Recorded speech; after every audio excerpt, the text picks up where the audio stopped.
Hello, everyone. Hello, everyone. We are live and I can see many attendees already joining in. We are excited to welcome you here.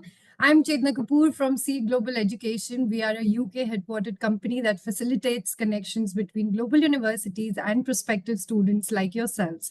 Our mission is to connect aspiring students like you with faculty and admissions team from top universities, allowing you to explore the programs they offer and make informed decisions about your higher education or career goals. For those of you who are already here, if you could quickly post in the chat box which city or country you're dialing in from, and I can see we have someone from Mumbai, Aryan, Delhi. Oh, we have someone from Cleveland. That's we have me. someone from Srinagar. Oh, that's you. Sorry. Yes. We have someone from Hyderabad in India, Mumbai, Srinagar in Kashmir, Madras down south, West Bengal, Tirupati, Arunachal Pradesh, Punjab, Chhattisgarh, Haryana, different parts of India joining in. There's someone from Gujarat and Uttar Pradesh. Oh, we are covering all the corners of this country. Welcome to today's webinar hosted by the Weatherhead School of Management at Case Western Reserve University. Weatherhead is renowned for its innovative approach to business education with a focus on leadership, sustainability, and design thinking. Located in Cleveland, Ohio, Weatherhead offers a wide range of programs, and with a collaborative learning environment and strong industry connections, Weatherhead equips students with cutting-edge skills and real-world experience, preparing them to make a meaningful impact in a rapidly evolving global economy. Today's masterclass on entrepreneurship beyond Silicon Valley is one I'm personally very excited about. Why? Because in this session, we'll explore how startups succeed in emerging markets by leveraging local strengths and innovative strategies. From Vietnam to Rwanda, we'll dive into real-world examples showcasing the unique challenges and remarkable successes entrepreneurs encounter outside typical tech hubs. What do you expect from this masterclass? Well, expect practical insights on building support networks, fostering innovation with limited resources, and discovering alternative funding solutions. If, like me, you're interested in how entrepreneurship can thrive in less traditional markets and in helping to build sustainable business ecosystems globally, this session is for you. Let's dive in. We are currently almost 200 people on this session right now. Let me quickly introduce you all to the panelists today. We have Maria Marquez, Associate Dean of Recruitment and Enrollment at Case Western Reserve University. With over 20 years of experience in higher education, Maria brings a strategic and inclusive approach to student recruitment. Originally from Taos, New Mexico, she is dedicated to fostering a dynamic academic community at Weatherhead. We are thrilled to have her hosting today's session. Hello, Maria. Everyone, great to be here with you, Chetna. And we also have a Professor Michael Goldberg. He's the Associate Professor of Design and Innovation at Weatherhead School of Management and Executive Director of the Vail Institute for Entrepreneurship. With 5 Fulbright Awards, Michael is renowned for building entrepreneurial ecosystems worldwide. He created the Beyond Silicon Valley MOOC, engaging over 175,000 students from 190 countries, emphasizing the importance of local context in entrepreneurship. We are excited to have him guide us through today's session. Hello, Professor Goldberg. Hello, Chetna. Hello, everybody. Before we get started, here's a quick question for the audience. We'll be launching a poll on your screens. Please take the next 30 seconds to answer.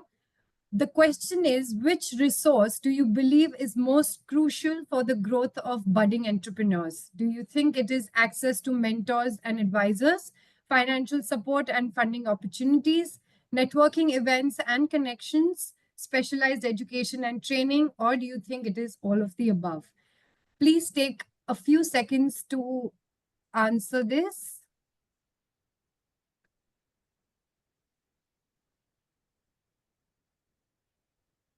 And now I think it's time to end the poll and see what the crowd thinks. And majority thinks it's all of the above.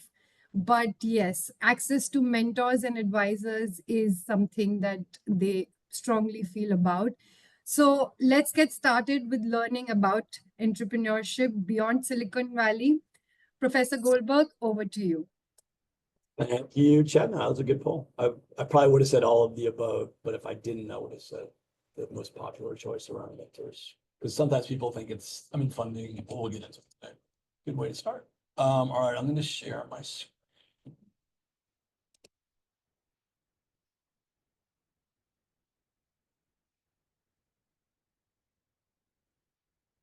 2 seconds. There we go. We good, Chetna? Can everybody see it? Yes, I Great. can see it. I'll It's take good. that as a yes. Well, hello, friends in India. See, some of us, Maria and I, were up very late last night watching the election results as the world turned their attention to our presidential election. And but we move on with topics like supporting entrepreneurship. And actually, it's interesting. We'll talk about briefly kind of the role that government plays in supporting entrepreneurship. So governments matter in terms of the work that we all do, whether it's at the federal, state, or local level. So touch on that. Chetna gave a little bit about my background, just for a little bit more context. I did my undergraduate at Princeton in international affairs, and then speaking of elections, worked in South Africa for several years for an NGO when South Africa had their first democratic election in 1994 when Mandela was elected. I went back to the US to get an MBA at Wharton and a master's in international affairs at Johns Hopkins, and then basically entered the tech world. I worked at Microsoft. I worked at a company called America Online, and I worked then in venture capital before coming to the Weatherhead School of Management, Case Western Reserve University. So I have more of a practice background than I do an academic background, which there's a number of our colleagues. We have kind of a nice mix of Weatherhead people that are researchers that are sort of leading thought leaders in the field, whether it's entrepreneurship or other topics. And then there's also folks like myself that have a background in kind of doing the work and then come and teach. So I did a Fulbright, which is a US government program which supports sending both international faculty and students to the US. And so India actually has a very active Fulbright program, in particular of sending students and faculty to the US, but I did the one that brought the overseas. And I just want to make sure I can see the chat. Oops, sorry, go back a bit. I can't see the chat on my screen, Chetna, in case anybody, but does anyone want to put in the chat what these are my kids, what country flag they're holding a flag of? Can you, Professor Is there a Goldberg? way to see the chat Yeah, on my? just Oh, I click. see. Okay, got it. Yes. Okay, there we go. Thank you, Vietnam. Thank you. A few of you guys. Okay, I can see that. All right, yes, that's Vietnam. So I did a Fulbright in Vietnam, and when I was there, the government, actually, the Ministry of Science and Technology, asked me if I could do a workshop around how Vietnam could become more like Silicon Valley. So this is my next question in the chat. What is it about Silicon Valley that everyone wants? What does Silicon Valley have that's sort of so attractive to other parts of the world, whether it's Vietnam, India, or smaller places in the US? What is so tech? Thank you, Mohit. Business hub, entrepreneurship and network. Thanks, Rahul. People, great. So talent, opportunities. Thanks, Ansh. Give me a couple more. Supporting industries, good. Like-minded people, interesting. Actually, they do attract a lot of talent and people that want to take risks. Okay, funding. Thank you. That is an important part of the puzzle there. Investors, for sure. Tech and employment. Great. Okay. One more money. blue chip companies. Thank you. Perfect, Isaac, because I just showed my left-hand slide here, startup support environment. Okay. So yeah, Isaac said blue chip companies. So you've got Google, Facebook, Apple, PayPal, others. And once that talent goes there, actually, I was just out in San Francisco with a group of Weatherhead students out at Google, and then NVIDIA, which is a company many of you probably heard of, that makes the chips that process a lot of the AI technology. So a lot of people that go to Google then go start something else, or PayPal's famous for Elon Musk and Peter Thiel and others that have left PayPal to go start other companies. All right, here's another little mini quiz for my chat. So these three people, this is talent, right? This may be a little bit of a tougher one, but these three individuals all went to the same university in the US. Try to guess which university that is.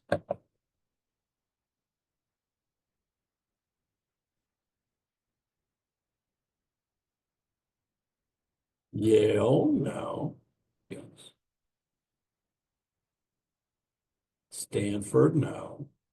Another good guess. Harvard, California, this is good. Another university dearer and nearer to Maria and I's hearts. Not MIT, not Wharton, thank you. No. Brown, no. You guys know a lot of colleges. Come on. One that Maria and I care deeply about. Caltech, no. SRTMU, Western, close.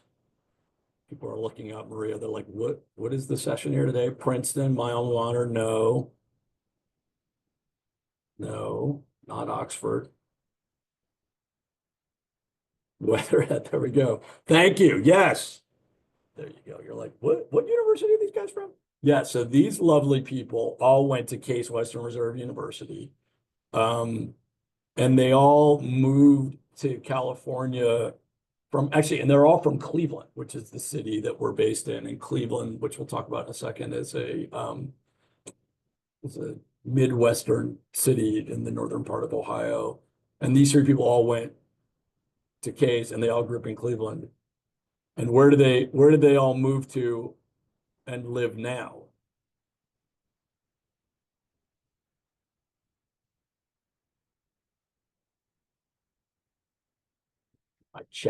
My chat group. Where did they move to and live now? Yeah, Silicon Valley, California. Yeah, so they left. And by the way, there's tons of Indian talent that has left India and moved to San Francisco and stayed there because of all the reasons you mentioned. And then lastly, this column on the right, a number of you mentioned investors. So Sequoia, Greylock, Andreessen Horowitz are all large venture capital funds. So San Francisco has it all, right? They've got companies, talent, work ethic, and money. Okay.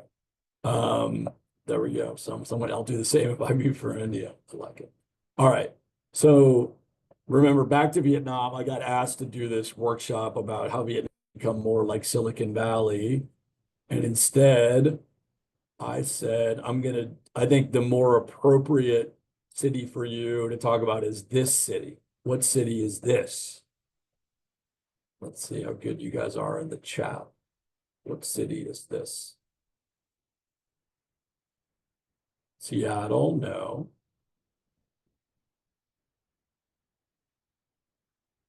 Silicon Valley, Ohio, I like it. Which city? Which city in Ohio? More specific. Los Angeles.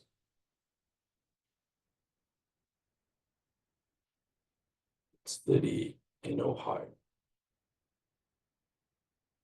See, Maria, we're keeping them on their toes. Chicago, no, that's in Illinois. New York, no. Cleveland. There you go, gold star. So that's Cleveland. That's where our university is. So why would I talk about Cleveland in Vietnam? All right. Who's that?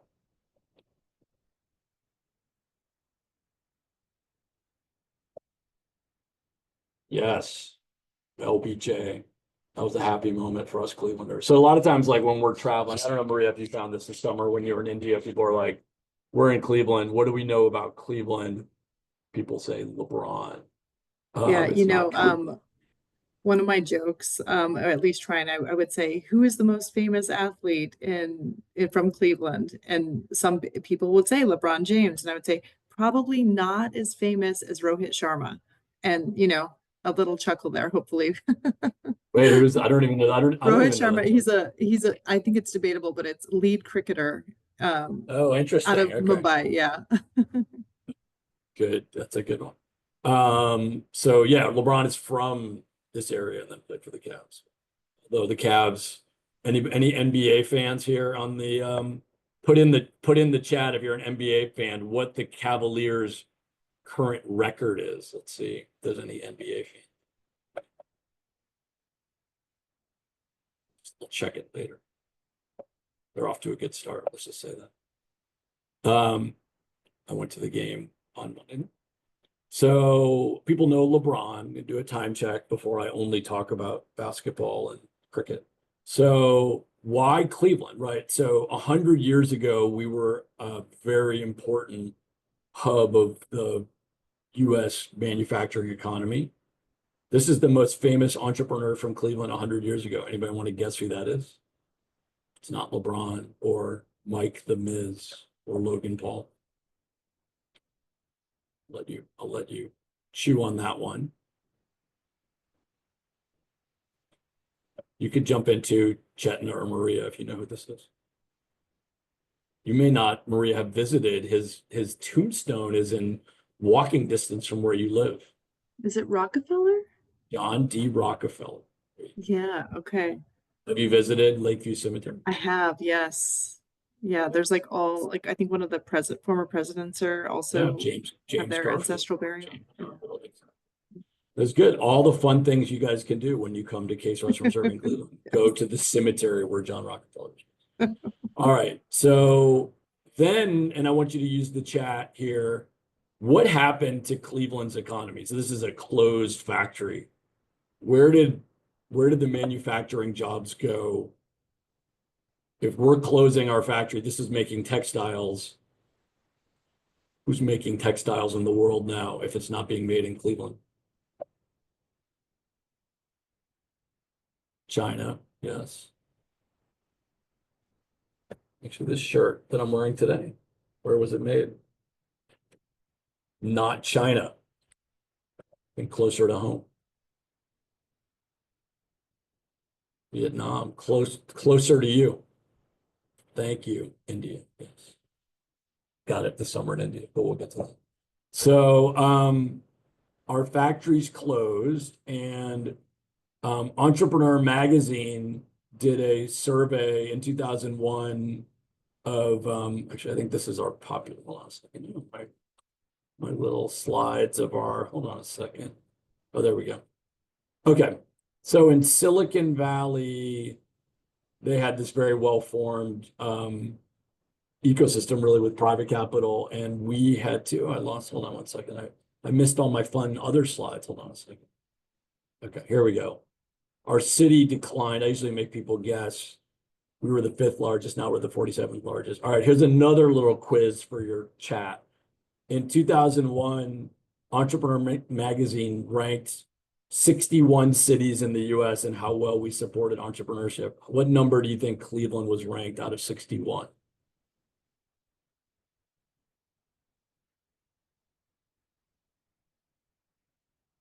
61. Very good. Thank you. Good guess. How do you pronounce that name? Shakesh. Sorry about that. So Cleveland, things weren't going very well here in terms of supporting entrepreneurship. Like I grew up here and was like, hey, I'm gonna leave, and I was interested in startups. But basically what happened in Cleveland, which I want to talk very briefly about, I know we have like 6 fun-filled minutes left together, is that we use government and donor funding alongside the private sector to support entrepreneurship. A lot of our funding actually came from the state level. So the state of Ohio through something called the Ohio Third Frontier, and then donor philanthropic funding, which I know is sort of on the rise in India, began to support the growth of economic development and entrepreneurship here.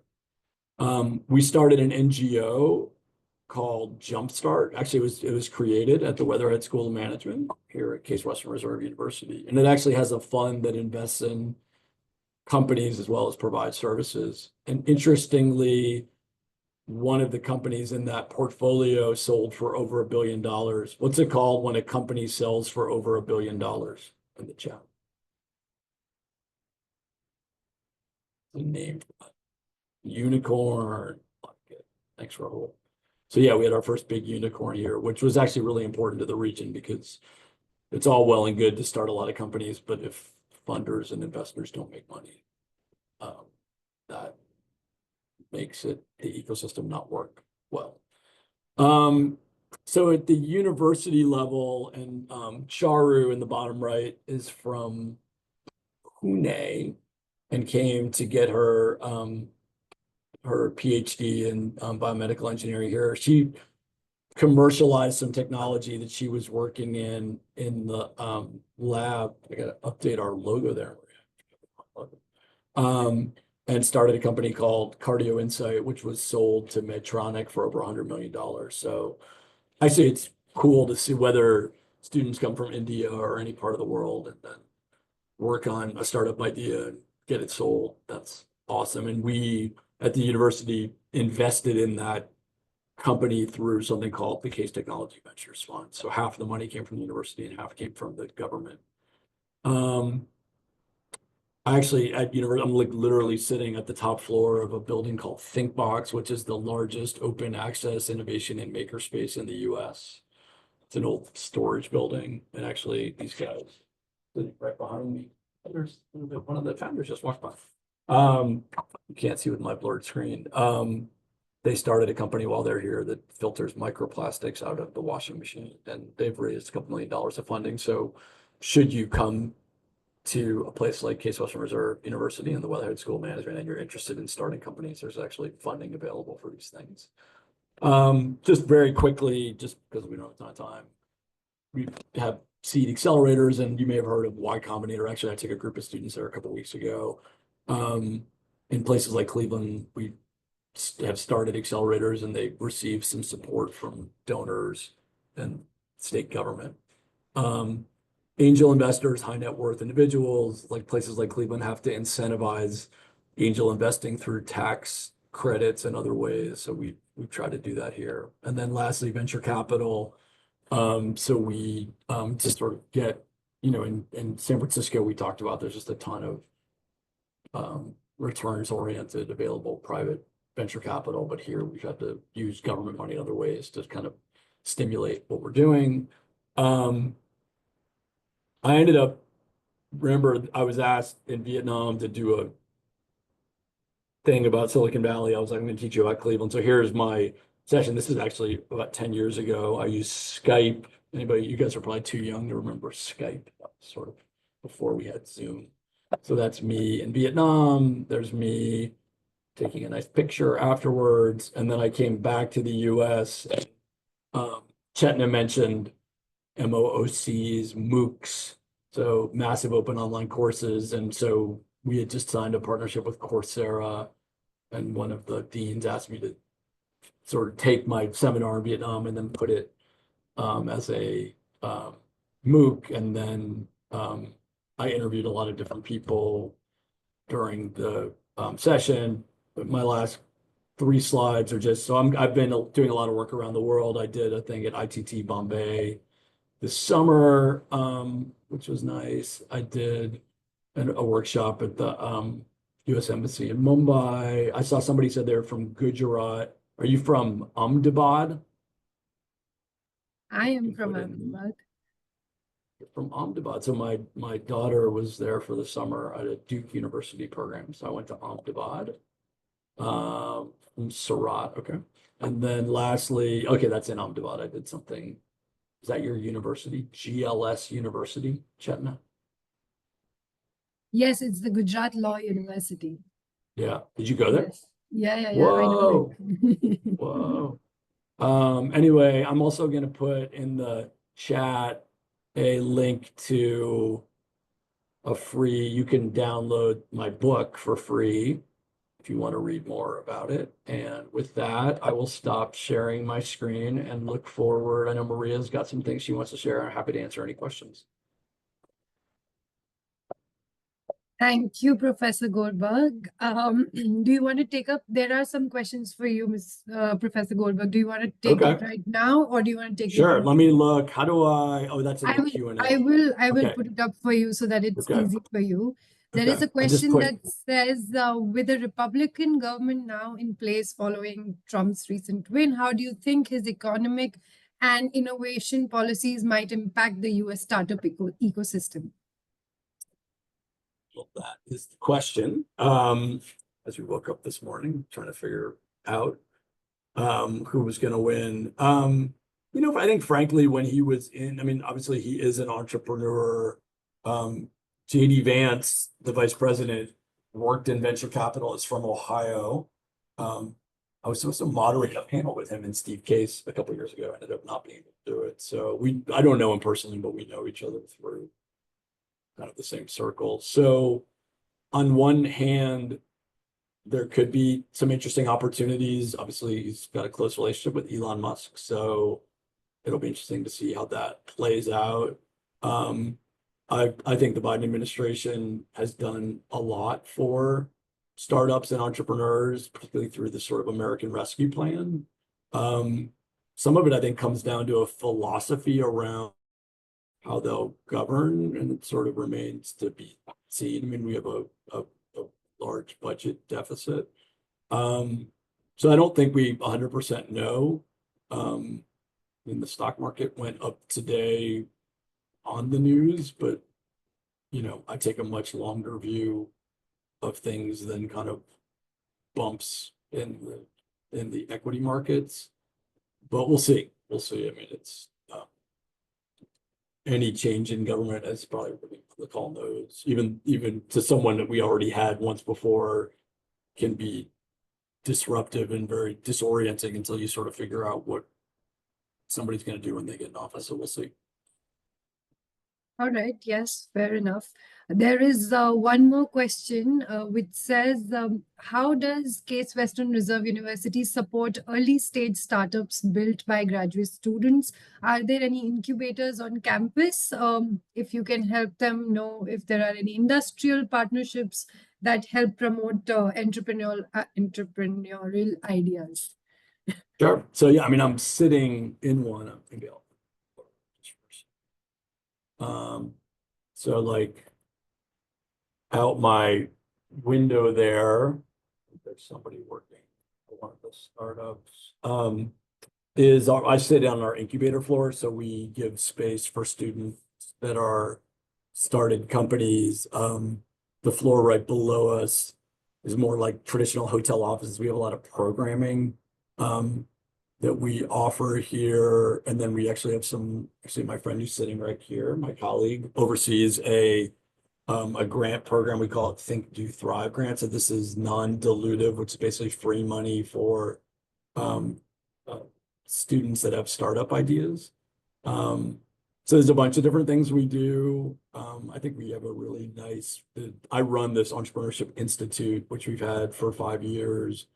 And I think it's a really important part of the Weatherhead experience, that we're teaching stuff in the classroom, but that we're also allowing people who want hands-on experience trying to start something. We also recognize that most of these things are going to fail. And I'm going to say it's great. It's not great. No one likes failure, but there's tremendous learning in the process. I mean, we don't expect many of these ideas to necessarily turn into the next NVIDIA or Google, but who knows, it might. But we're here to support students that want to take that journey. Well, I hope, Ritika, that answered your question. We have another question by Sahil, who's asking, has it become easier to get funding for startups that are catering to socially responsible needs, like sustainable projects or the healthcare sector? In addition to appealing to morals, does it also bode well financially to look at such industries? That's a great question. So we actually have at Weatherhead, colleagues that run a center, we call it the Fowler Center for Business as an Agent of World Benefit.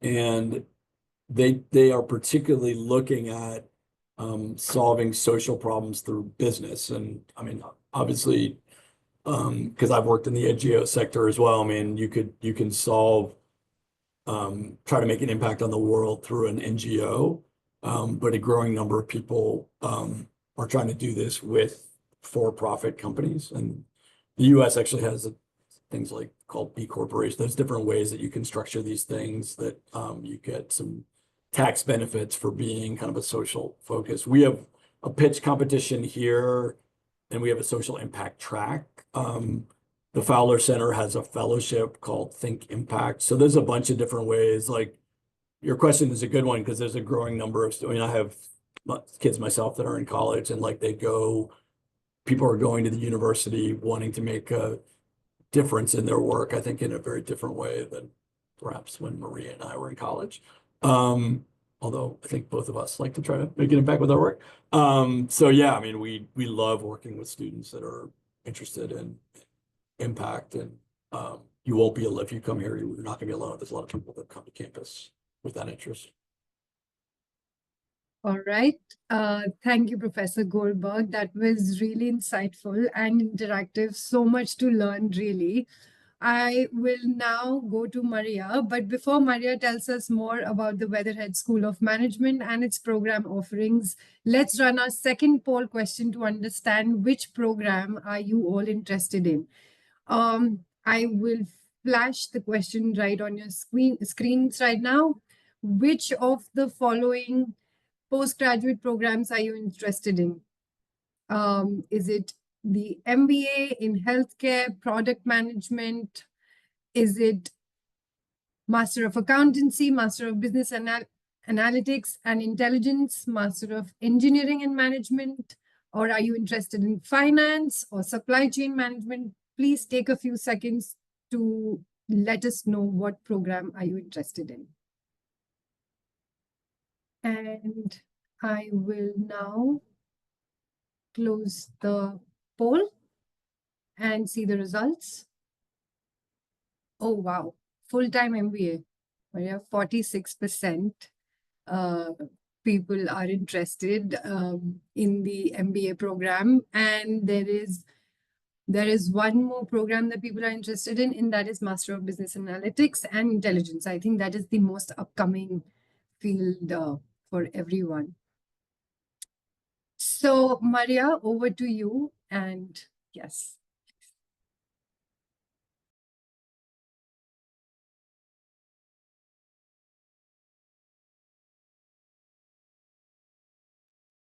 Okay, well, it's wonderful to be here with all of you today. And it's really interesting to hear kind of other perspectives around entrepreneurship, especially when it comes to kind of the connections between, multinational companies, but also like geopolitical changes. And, as I just want to reference that some of the early question, I want you to know that universities and institutions like ours and across the US are taking incredible care of their students, and universities and colleges themselves have been really safe places for students to have discussions. And I think that that hallmark of education, and just know that, as you're considering studying abroad, that is a hallmark of the university kind of values and ethos. And especially when you're able to be in a safe place to kind of understand the concerns and how these might track to your future and your career outcomes, and also the impact that you can have.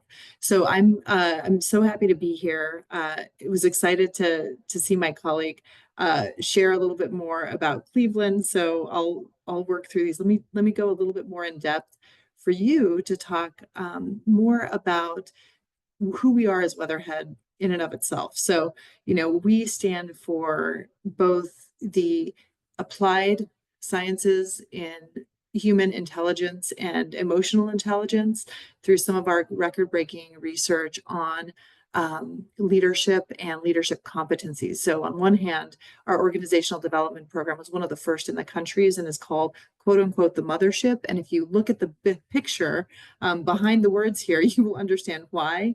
Weatherhead is a very unique structure. It is built by Frank Gehry, who has done a ton of different architecture all across the world, but it is very stunning. And so it looks quite nuanced across the photo that Michael showed about Cleveland in and of itself. So it is housed in a unique shape, and that I think speaks to kind of who we are as an innovative business school, doing things quite differently. So outside of the leadership and intelligence, we also have a massive focus on innovation and design and digital transformation. I think the entrepreneurial space is really kind of connected across all of those paths. And so when we think about who we are at Weatherhead, we're really seeking, we enroll people who, I think Michael touched on this, they're leaders who wish to build something new, to create change. Our focus on change management and the role that that plays across industries and sectors is huge. And also thinking about, we're a bit of renegades, I would say, willing to kind of go where others haven't to make the change that's needed to be made. And I think more than ever on this very auspicious day, we are very much aligned with the ethos of change and creating that for a better society all across. Not only that, but talented students from Weatherhead are recruited across industries. I'm glad Michael shared a couple of our alumni greats. We have students here who take roles not only in the financial sector at places like Bank of America nationally, but then also locally at KeyBank. We have people who work in manufacturing and consumer goods and also across the tech industry as well. We have a subset of students who do focus on nonprofit management and HR. Very small groups of students will head in that direction. We're seeing a large growth in the entrepreneurial space, which is why in the chat I put in a couple of the links to the Veal Institute, to the Think Box, and also to our entrepreneurship space through acquisition, which a number of our students are interested in thinking about organizations and businesses that they can then acquire, right? And then take over, especially as we see generations changing in small business and mid-sized companies.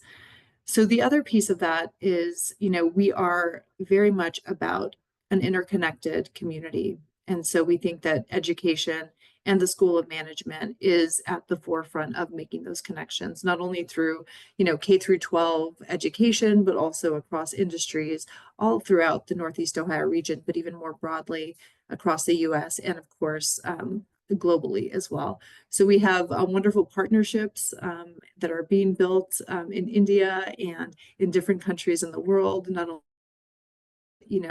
ease of student access, but also many of our alumni have a global background and are interested in making those interconnections within the US. And I will say that, and if it hasn't, I don't think it's been said, but I know that this is just past Diwali time. So happy Diwali as we enter this new year as well. A couple of our students who have graduated from the program invited me to some of the Diwali celebrations, and I was able to take some of our students who have just entered here at Weatherhead to share in that. So it was really wonderful. So this is just another shot of Cleveland. As you know, Michael gave it a really great overview in terms of who we are and what we're hoping to do here in Cleveland and the growth of the community in and of itself. We are also a very global institution, I think largely a Case Western Reserve. There's over 102 countries represented, and within our 300 plus graduate student body, there's about 21 countries represented, and we're continuously growing that number. So what I will say about our community is that we are quite active and very diverse community. So we have, I think within our group, it's the representation is really wonderful between genders. So we're at about like 45 women in business. We also have a veterans community here in the US, which is growing and increasing here. And then again, the country representation and students who identify from historically marginalized groups is growing as well. So very pleased with that in terms of the community profile. But again, we are a very small program. And what that means is that our students get to have access to faculty like Professor Goldberg and others in a very nuanced way. Our faculty are deeply involved and invested. And a couple of examples are within some of the specialized master's groups, there was a question on here about career development and how that works. And as a part of our community, we don't put all of the responsibility on our career development team. It actually is spread across faculty and administrators to really help support our students get to where they want to go. And so we have a number of examples of faculty leaning into that. So here, just to share with you, I know that the poll shows that most people here on this call are interested in the full-time MBA. The full-time MBA is a small cohort of about 50 students. We will likely have classes above 60 for the business analytics program, and finance are also very, people are very interested in those classes along with supply chain. So the program itself is really focused on, taking on a set of core curriculum courses in the full-time MBA, and then you have a group of concentrations. Entrepreneurship is one of those concentrations that you can take. And we also have added some opportunities to study entrepreneurship through acquisition within and embedded within the MBA course. And even if you are taking some of the courses within the specialized master's classes, you can also dive into some of these entrepreneurship courses as well as electives. So it is really exciting. We have application deadlines upcoming here one just passed, but we'll have another one starting in January, which will be the kind of like our top consideration for students internationally. But outside of that, these are folks that we're very excited to read your application and learn more about you through this process. I see Chetna's come back on, so I think that might be my time here with all of you. But I'm just so pleased to be here and have really appreciated working with Seed and having an experience of traveling to many of your cities, home country and city. So thank you so much. Thank you so much, Maria. I'm myself tempted to do a program with Case Western. I mean, come on, Chetna. Okay, let's quickly go on to the Q&A that we have. Maria, there's a question for you. Ruhani has asked if you can tell us a bit more on how they should be structuring their application, better insights on weightage of academic subjects, internships, like how do you want to, what should they do? Yeah, so this is the question that I'm hearing is like the best practices for a great application. And let me tell you a little bit about the application itself. So we have done away with the essay. As you know, AI and ChatGPT is, we feel like we'd rather hear it directly from you. So a key part of our application are the video essays. So these are asynchronous videos. It would be like you're going to need to pretend you're on Zoom talking to a set of people out there in the world. But we asked the personal statement question there. So just, practice. I think we want you to be non-scripted in that answer, but we want to get a sense of who you are and why you want to be a part of the community here at Weatherhead. So that's one. And then based on research, focused on leadership competencies, we asked 2 other questions. And those questions are quite simple about your most effective teamwork experience and your least effective teamwork experience. So think about like those and how you want to share those experiences out. But ultimately for the application, everything is online. Outside of the asynchronous video questions, we'll need your official transcripts and your resume and letters of recommendation. And if you did want to share with us kind of key components of your path and your profile, I would use the resume to do that. And so we are looking at, time, different roles that you've had, responsibilities, that you've shared along the way. So those are I think the 2 main pieces are really the resume and then looking at the videos. All right. There are also a few questions where students have asked about the placement opportunities and internship opportunities. If you can throw some light on that and how Case Western supports it. Yeah, so I'll talk about this from kind of a holistic view. And then Michael, if you have examples of this from the work that you've done, that would be great, especially as it relates to entrepreneurship. So we are taking a completely different look at career development at Weatherhead. So we have brought on a seasoned leader who will oversee career development as a whole. And so we'll have individualized one-to-one coaching. There's a bit of curriculum and content that's available. But what I've learned after visiting India is that this is not kind of like a handed to you package, and people aren't necessarily bringing jobs to you. So it is really working with our career development in a way that is deeply connected. As a matter of fact, I spoke with an MBA student yesterday who I met in Delhi and had lunch with as she was entering the program. And I asked her, I was like, how's it going with your job search and internships? And she says, I'm learning every step of the way how to craft emails, who I need to reach out to, the types of connections that I need to build with alumni. And so it is really kind of working together, and she's working with her classmates who are seeing some success, and then they're kind of recrafting that too. So yes, we have career development here to support you one-to-one. We also have a group of very committed cohort of students who are here also to help and guide you. And then we have our faculty. So there's a number of different opportunities to that. And I think, especially with our international population, it does take a little bit more rigor, right, to work through to find some of these rare opportunities. But Professor Goldberg, if you can share kind of some of the things that you've seen from your students. It's fine. I'm pulling up. I'm gonna share the email, but this is a student from India, Rakesh. I think Maria. Yes, Rakesh. Yes, Came awesome. here, is very active. So in general, I would say that networking for jobs is challenging for everyone. I think for international students, it's a new skill set. I think some of it's cultural, right? It doesn't matter if you're from India or China or Nigeria or New Mexico. Or New Mexico. So we really do work. So we had an event 2 weeks ago. We had an innovation week. Oh, that was last week.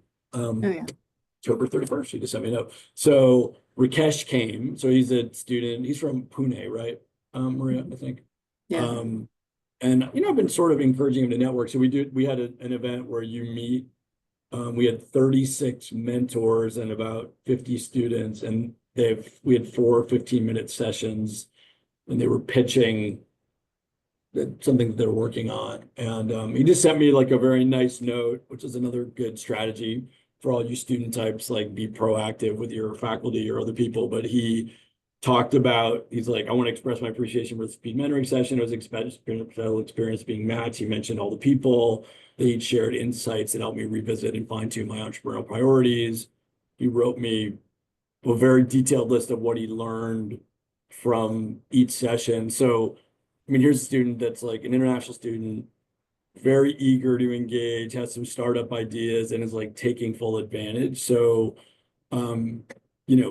and even with the events of this morning in terms of our election, like working and staying in the US for international students has become challenging over the last years. And to some degree, it's always been challenging, but it can happen both on the internship front and the full-time job front, and we're here to support you in that. And I think a lot of it comes down to the effort that students make, and I think being comfortable with the uncomfortableness of networking, because it's going to be, I think, particularly for a more traditional hierarchical society or structure like a place like India, and I've seen this directly where like people are, maybe they hold the professor in high regard in a way in which we shouldn't, it's just I think there's things about Indian educational traditions that when you get to a place like Case Western Reserve, or just the US in general, you've got to get out of your comfort zone and sort of build those networks. And there are opportunities here. It just takes, sometimes you have to be uncomfortable with it. Thank you. Yeah, and I've had some of our specialized master's students that just entered, actually, even in their first semester, already have jobs lined up. This is somebody who is working for a company that is multinational, and so was able to get a different role in the US. So that was helpful. And then also just some other placements that are coming in for full-time jobs, even within the first year in the specialized master's program. So we're seeing some really outstanding things. I think somebody was just hired at NVIDIA last year for coming from supply chain. So it's like, it's just kind of depending on where you're at and where your focus is. But yeah, there's a lot of opportunities there. Good. I saw Chetna pop off for a second, so I'm gonna look Yes. back at some No, different. I was no. Um, there is one more question for Professor Goldberg, which says, what unique opportunities and what unique opportunities and challenges do engineers face when they are starting their entrepreneurial ventures beyond the traditional Silicon Valley model? And how can they leverage their technical skills to innovate and succeed in diverse markets? Great question, Mustafa. I see it in there. I mean, we love our engineering students, whether they're undergrads here working on startups or folks like you guys that may be coming for graduate study. I mean, engineers are problem solvers. Engineers are curious. And, I think this transition, which you're alluding to from a traditional engineering background into founding a company, like there's a lot of people that have been on that journey. I mean, in fact, I would say the majority of the students that we interact with at our Entrepreneurship Institute have an engineering background. And so, yeah, I mean, that's what we're here for. And, that we recognize that our engineers may not have experience building out sort of a customer discovery process or a business model, but that's what we do. All right. Maria, there is someone who wants to know about the program that is Master of Science in Organizational Development. What roles and what kind of companies require such skills is what Rahul wants to know. Yeah, so this program is really interesting because you can take the Masters of Positive Organizational Development as a program here, but it is primarily for working professionals. So it would mean being here in person on occasion and then some hybrid courses. So, that may not lend itself perfectly if you are traveling from much further or different time zones. But within our MBA program, we do have a concentration in organizational behavior. So where we see people go there is oftentimes into leadership and management roles, oftentimes in people and culture, so talent in the HR sector. I think that is another route directly there. But what we believe is that with the organizational behavior courses, you're learning kind of the conceptual framework of how organizations run and how to consider strategy around best practices for not only the structure, but kind of how you create. And there's a book out where culture eats, right? What is it? Oh my gosh, culture eats. What is it? Strategy every day, any day. So it's like being able to build upon that and thinking about people and dynamics and leadership and, do you have the organization that will sustain based on its culture and mission? So those are some of the principles. But again, like if you look at companies that have kind of very tiered trajectories, I would say probably mostly in the financial sector, or sometimes in consulting, where it's like if you've been in a company for 3 years, then you have to advance or you have to move on. Like organizational development behavior starts to look at those practices and figure out, is this going to help the sustainability of our company from a human capital perspective? So I think there's a lot to learn there. And especially when it comes to leadership around emotional intelligence and understanding the ways in which we work and creating self-awareness and being able to coach and mentor others. Like there's a lot of in-depth practice there in which we have. And Michael, you probably about the lead course that's taught within the MBA, but that is really the hallmark course in the full-time MBA, where you're working with faculty who are teaching you some of these principles along the way. But it is a huge investment and self-reflection time that people don't often get in the real world, where you just can take some time out and focus on self and understanding where your path is for growth, right? And for that transformation.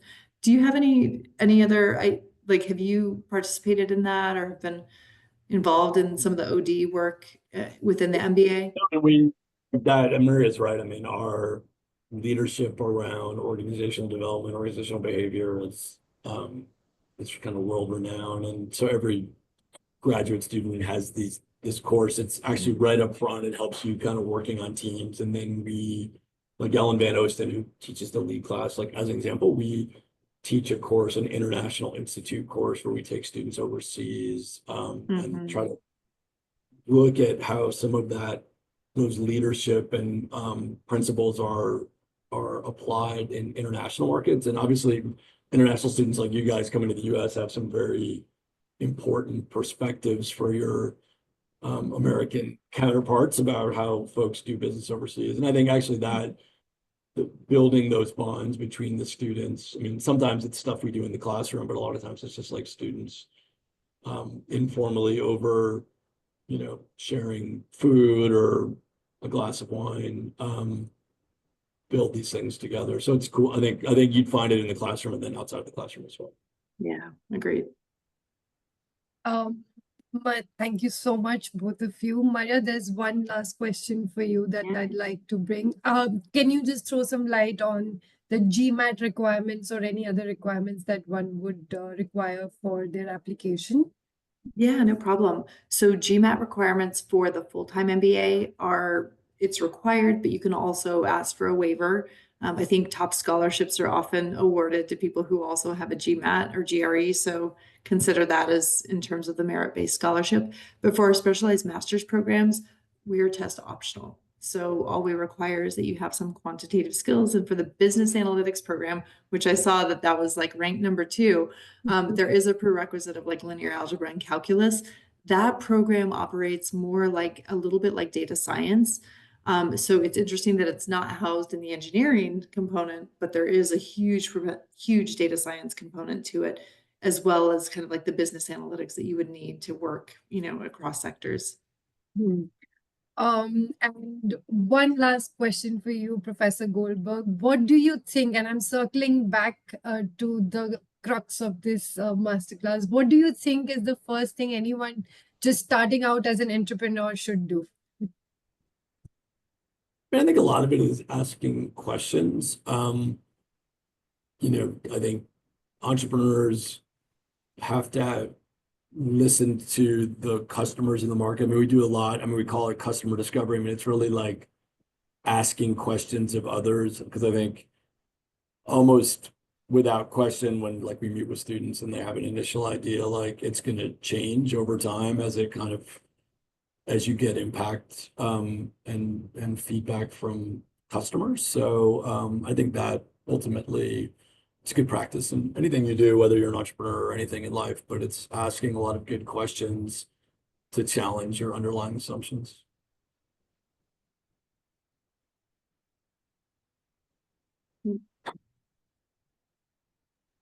So sorry. Thank you, Professor Goldberg, and thank you, Maria. As we wrap up, I'd like to thank everyone for their participation and engagement in today's session. We hope you gained valuable insights into the unique entrepreneurial challenges and opportunities around the globe and learned how Weatherhead's programs and community can support you in achieving your career aspirations. A special thanks to our panelists, Maria and Professor Goldberg, for sharing their expertise and experiences. Thank you so much, and hope to connect with you soon. Yeah, it was wonderful to be here. Thank you so much for having us. Thanks. Have a good evening. Thank you. Bye.